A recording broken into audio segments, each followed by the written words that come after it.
So welcome everyone, happy lunchtime. Welcome everyone, happy lunchtime. Hello Thomas, one of my favorite French people. Fantastic to see you again.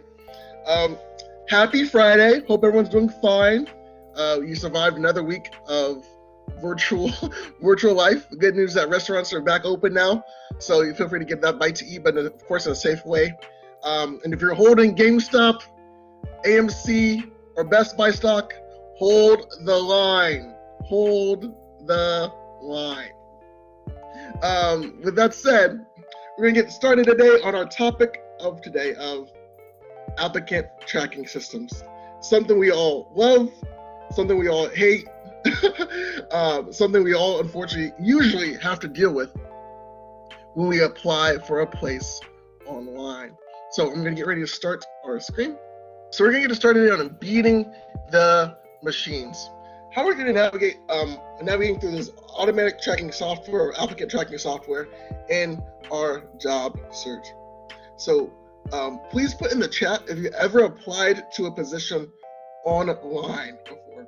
If you ever went to LinkedIn or you ever went to Indeed and applied to a position online before.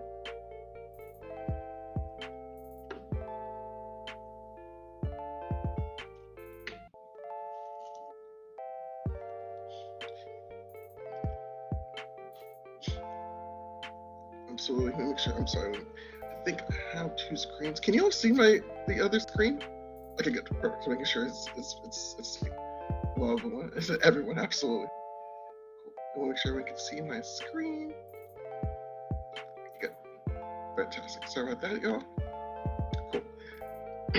So, absolutely. So this should be a topic that everyone is enthused to see, because there's one thing that's holding you back, or one I guess wall that's holding you back from your application going on to the next round. And those are these pesky machines that we'll talk about. Just a little bit of general knowledge about our office. My name is Deja Jatan. I'm a career coach here at Illinois Institute of Technology. Most of the students I work with are usually technology and data students. We also have drop-in hours from 12:30 to 3:30. where you can come to our career services room and have someone review your documents, your resume, cover letter, and the like without an appointment. Or if you need some more time, you can book an appointment through us with me or Tiara de Guzman, or BJ or T of the other career services staff through Handshake. Now, our appointments range from document cleanup, interview job search strategies, career assessments, salary negotiation, mock interviews, career exploration, and job offer reviews. My favorite.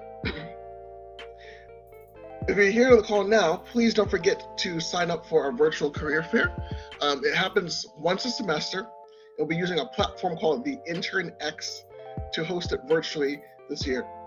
The fair is both for undergraduates and graduate students.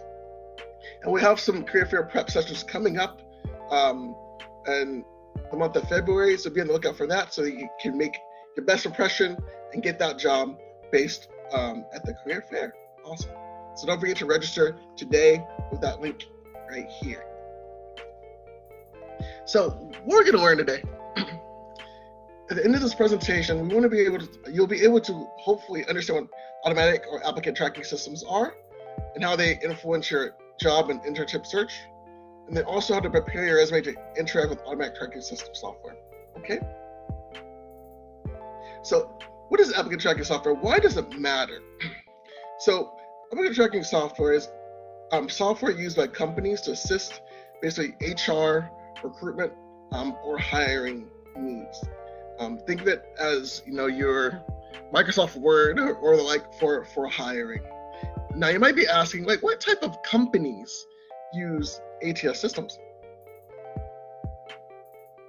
Over 98% of Fortune 500 companies use an ATS system of some kind.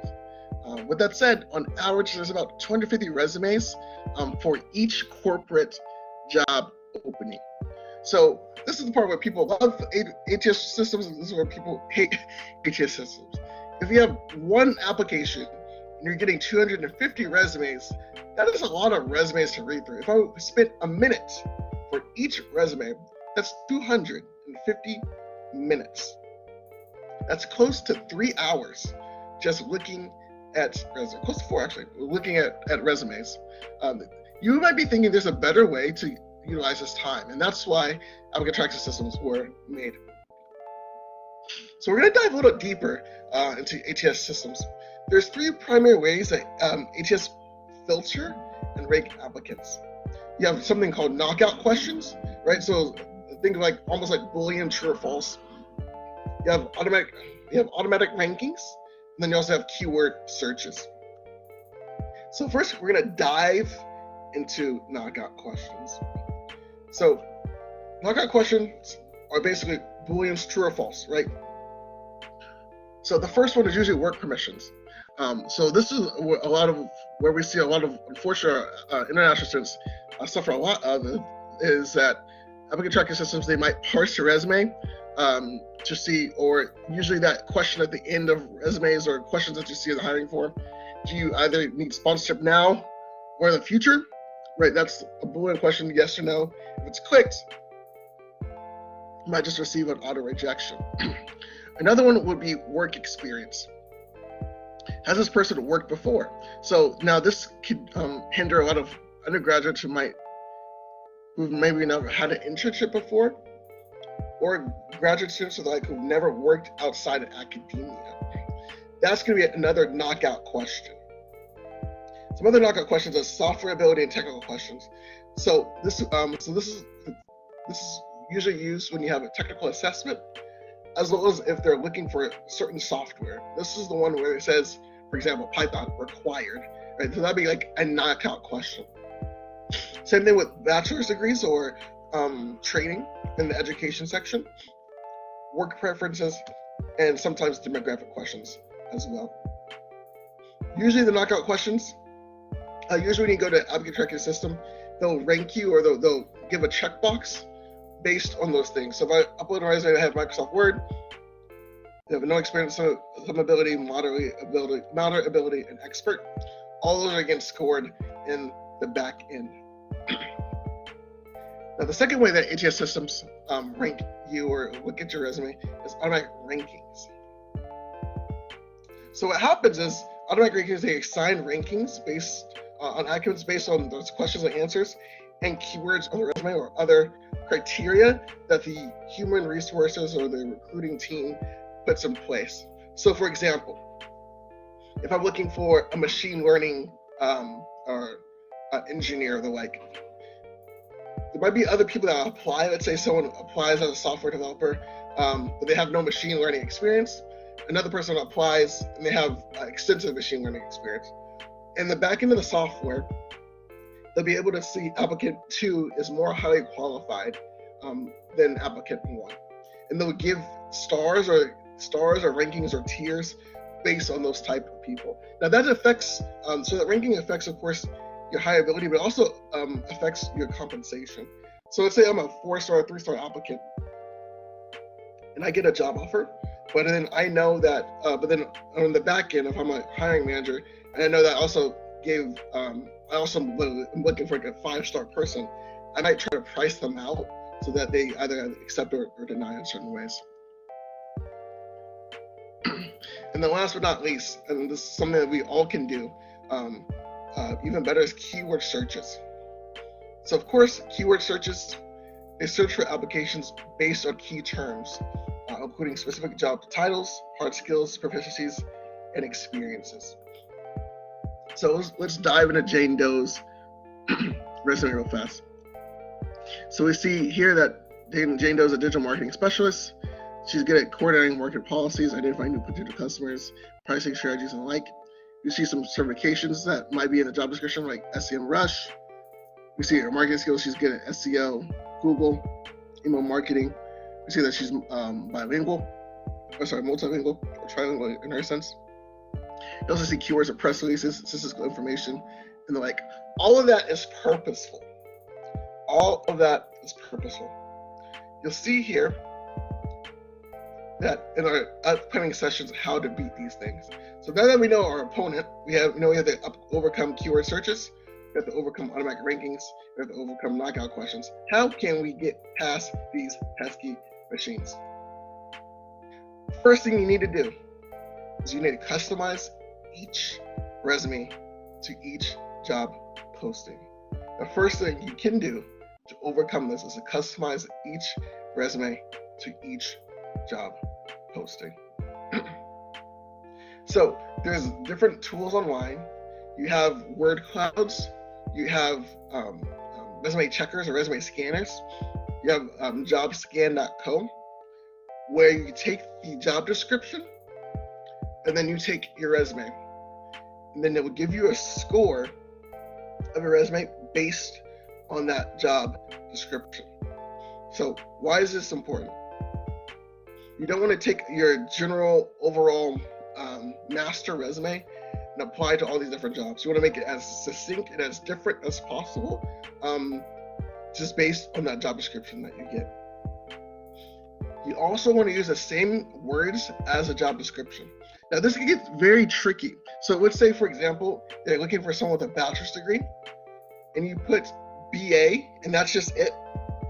Based on what applicant tracking system that they're using, it will go on the back end that you don't have an educational experience, even though you do.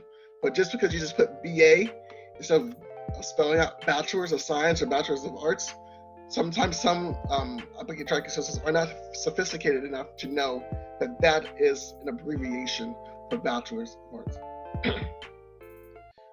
The third thing you want to do is you want to look for the technical skills that come up more than once. And you want to make sure those are highlighted in the resume. So for example, let's say that they're looking for someone who has experience in React on the front end. So you list React, of course, in your technical skills section. You list some projects that you built in Illinois Tech that used React. You also list your personal projects that used React as well. So that when they go in the back end of the system, they see React's word count is at least 3 to 4 versus 1. That's also going to help you in the ranking system as well. You want to make those are distinct and exactly the way that it is on the job description on your resume. The fourth thing you do is, and this is something that's also just good for presentation, is to use a combination of functional and chronological resumes. So chronological resume is basically work is listed in order according to the dates of employment. But functional resumes focus on your skills and experiences, but they emphasize your work history. So for example, let's say in 2018, I worked at Old Navy. 2019, I worked as a product manager. In the 2020, I went back to retail. If I'm applying to a job that focuses on my product manager's role, I'm not going to list my work at Old Navy. I'm not going to list my work at another retail company. The reason being is I want it to be a functional resume. I wanted to show I've worked on product before, or I'm interested in things that focus on business function or product management, and the like. So even in my projects or even in my classes at Illinois Tech, I would make sure that they're product focused or product facing. So for example, look at this sample resume right now. So Adriana, she's an experienced front-end developer with about 15 years of experience. You see her tech stack here, JavaScript, Node, and the like. And basing on her resume, she's going to be looking, based on her resume, we can see that she's more likely looking for another front-end facing role. We see her accomplishments and achievements. And it's pretty succinct and the like. Notice that her education now is at the bottom. Reason being is, of course, this is more relevant to her experience now. If you're still in school or you're getting your undergraduate or master's degree right now as a full-time student, obviously your education usually would go up top, just because that's the most relevant experience for you right now. You also want to use the right file type. PDF, PDF, PDF. That should be your favorite friend. DocX obviously since it's a Windows product, sometimes it might not be parsed the right way based on what other machine they have. So make sure always that you're using a PDF version of resume. I know that some resumes are made in LaTeX, which is really some of the most beautiful resumes I've seen are latex. If you can, please convert it to a PDF. And then going to my other point is you want to make sure you use the full name and the abbreviation. So for example, if you have a Bachelor's of Science, just don't put BS. You want to spell out Bachelor's of Science, and then in in parentheses, you want to put in BS. Reason being is you don't know how the hiring manager or recruiter scale the ATS. They might have just put the abbreviation, or they might just put the full name. You want to make sure you cover your bases and put them both. Last but not least, another tip is you don't want to, please, I've seen this all the time, and it makes me cringe. Please, do not do a 2-column or 3-column resume. When you do that, sometimes ATS systems, it's funny that such delicate software, they can't parse your information the right way. So it'll either parse dates wrong, or it'll also parse your job history or your work experience in a different way that you don't want it. So please just make your resume just 1 column. Don't use text boxes. Just make it, what I say, as ugly or as conservative as possible. Reason being is you don't want to give any excuse as to why nothing was parsed the way you didn't want it parsed. You also want to make sure you use standard section headings. Usually the machines are sophisticated enough to know that based on those headings, this is a new section in the resume. So of course, the most common headings are going to be a relevant experience, project experience, extracurricular activities, awards and honors, work experience, or leadership experience. As long as you put usually experience with those different keywords, that's going to help a lot in terms of making it as explicit as possible what you want to get parsed out from this. And last but not least, as you know, Illinois Tech students are clever. They'll try to trick ATS systems. So I've seen people copy and paste the job description, put it in 1-point font, make the lettering white, right? So you can't see it and it just blends in the back. Very clever, but I hear that hiring managers don't look too fondly to that. But good try. You want to try to do it the old-fashioned elbow grease, hard work type of way. And last but not least is, yes, ATS systems make it easy for hiring managers that have to deal with the scale, right? So that they know how to go through 200 to 300 resumes for one position. But you have to remember that there's a human at the end of the process. So please try to focus on their humanity. That's why it's best when you apply online, try to find the recruiter or hiring manager for that position on LinkedIn. You send them a message on LinkedIn, say, hi, my name is Desmond. I saw this position that I think is still open in your company. I think I'd be a fantastic fit, and wish me luck as I just applied. Again, some general resume tips to help. You also want to use a font that's easy to read, so just Georgia, Times New Roman, the boring fonts, right? Calibrate, all these. So you don't want to put, Comic Sans in your resume. Again, you don't want to put everything on there. You want to focus on what's most relevant. You want to make it as functional as possible. If you are applying to be an animal welfare worker, you don't want to put that you're also a graphic designer in college. If you can, you want to keep your resume to a page, unless you're going for specific positions or academic positions, or even in your, or even if you have a master's degree, you can keep it to about 2 pages. You don't want to use personal pronouns, especially now. You just want to make it as first person as you can. So if you, instead of he went to the store, or he went to the store and bought $100 worth of groceries, it should be went to the store and bought $100 worth of groceries. You want to focus on hard verbs, right? You want to move away from your duties to your achievements. So instead of walked, traversed. Instead of worked on, right? It's collaborated, right? It's communicated with, it's debugged, all those things. You want to focus on really your verbs. And then last but not least, penultimate least is you don't want to list your soft skills. So I know that you're good at working in a team because in your job description history, I saw that you collaborated with 7 different engineers to find this bug. Another one you could do would be, I see people who like leadership or communication. All those should be, all those should be evidenced in your job, history. But the soft skills don't have to be explicitly listed. You want to use as much facts, figures, and numbers in your resume. Because a big reminder that usually HR managers, they look at your resume for about 6 seconds, even after it goes to the applicant tracking system. So again, our office hours from 9 to 5 as an office. Of course, we're virtual. We also have drop-in hours from 12:30 to 3:30. Our email is careerservices@iit.edu. Please feel free to give us a call. Or if you're on campus, we're not there right now, but we're working on it. We're going to be at MTCC room 106. So I think we have enough. I think I went through the presentation fast enough so I can answer any and all questions, which of course is more important. So I'm going to stop sharing my screen right now.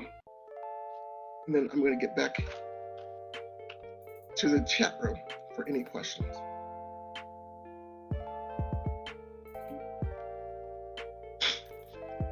Fantastic. So the first questions: can I include sports achievements in my resume?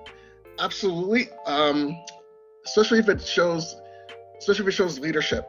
Usually you want to put, if you either had a leadership position in that sports club and you won, I think that'd be the most beneficial.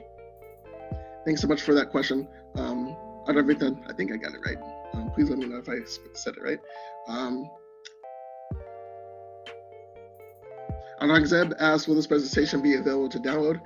Actually, I'm recording right now, and we can send a link out to everyone who either RSVP'd in Handshake, just the link to the description, the link to the presentation. Absolutely. No problem. Happy Friday. Anang Zeb, that's a pretty cool name. First time I've seen that name. Perfect. Any other questions, everyone? Of course, you're welcome, Alpha. You put the resume checker websites? Absolutely. And then Sarvesh is VMOC ATS friendly? Absolutely. That's why we decided to go with VMOC. VMOC actually benchmarks your resume based on other resumes, of course in a similar field, but it also takes into account different Fortune 500 companies and what they're using in their backend of ATS systems. Fantastic question, Sarvesh. One of the best sites for resume checking is a guy named Austin, who leads Cultivated Culture. I think he has his details. Here it is, resume scanner.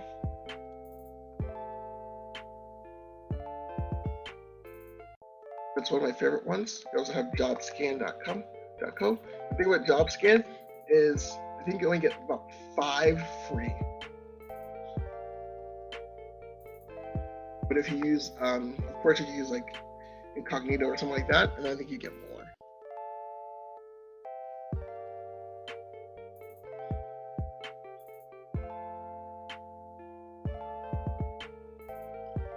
Any other questions?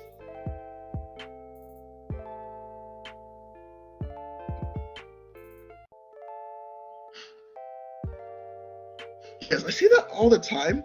So where people would just like hide the technical keywords on project work description, making them bold. I've seen that done. What's the right word?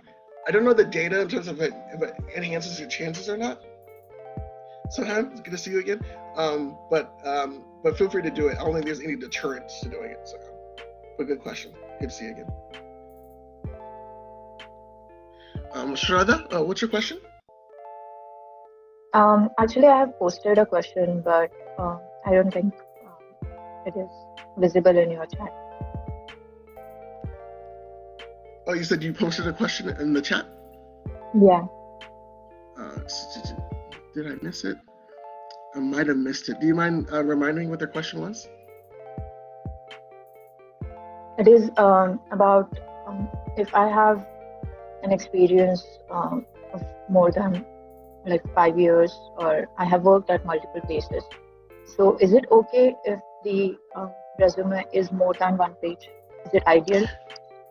Yeah, good question. So it's ideal to have it one page just because it's easier to give to people as well as it increases, right? It's just easier to parse your resume in 6 seconds with one page versus two. So that, so if you're a grad student, I tell grad students don't feel confined to making it one page. You can do it two because you're getting that extra degree. But also, and then going to your point of experiences of 4 years, if they're all like, what's the right word? If they're all in a field that you are passionate about or that you want to continue in the future, I would list them all. But if you're trying to career switch, I would just take the ones that are, I guess, most relevant to the job that you're looking for and put it there. So to answer your first question, especially if you're a grad student, do not feel confined to one page. Secondly, for your second question of if you have 4 years of experience but different places, I would say really try to cultivate that resume based on what experiences are most relevant to the job description that you are now going to be applying to. Okay. Thank you for your question, Shraddha. Nalini, can I answer your question? Yeah, hi. I had a quick question. So apart from the basics in terms of like formatting and styling the document, what would you think is the most important thing to be sensitive about or be cautious of? Is it matching the words in your resume to the keywords in the job posting? Or like what's the most important thing that will get you up in the ranks? Yeah, that's a fantastic question. Yeah, I think matching the resume is really good, but applicant tracking systems, I want to make sure everyone knows this, is not the most effective or data-driven way of getting a job, right? The most important way, or the way that's gotten jobs for people, usually the fastest way is either face-to-face communication or referral, right? So, Nalini, if someone gave me a challenge to find a job in a week or a month, I would focus on finding connections either in Slack, in LinkedIn groups that I'm a part of, with alumni and the like, to try to get the referral. Because with the referral, usually what happens is you go straight to the screener interview, versus applicant tracking systems where you're competing with 200 other people. So that's why I would say the most bang for your buck would be trying to get a referral or finding a friend or someone who's posted a job or hiring on LinkedIn, connecting with them and going from there. Yeah, right, thank you. Make sense? Yeah, just a quick follow-up. So if the quickest or the fastest is, of course, to find someone who's connected to that organization, what's the one thing we should be extremely aware of when crafting a resume? What's that one thing we should not forget? That's a good question. I think the one thing you would not forget, I think someone also put in the chat, I think it was William, you need to put like numbers in your resume or impact.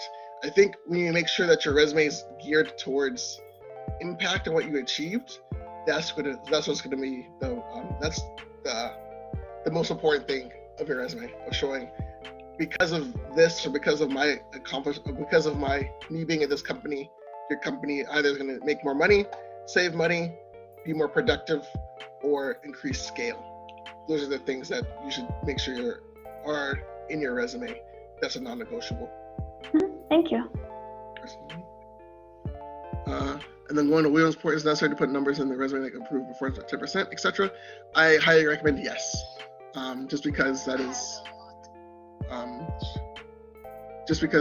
one of the best ways to show some. Let's see. Thank you. How do you know if it's HS is chronological or functional? Hey, Shraddha, that should have been more clear. You know if something's chronological or functional, it's actually a resume that is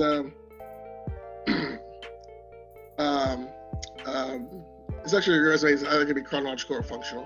So chronological means you're just listing your experiences from most recent to least recent. And then the other ones is functional, is you're really tailoring your resume based on that job description of just based on your experiences that most align to that description. Any other questions, anyone? Well, the event's till 1:30, so feel free to stick around if you like. If you have any questions that pop up, I'll be here for about 12 more minutes. But if not, feel free to have a fantastic weekend. Enjoy the sunshine today.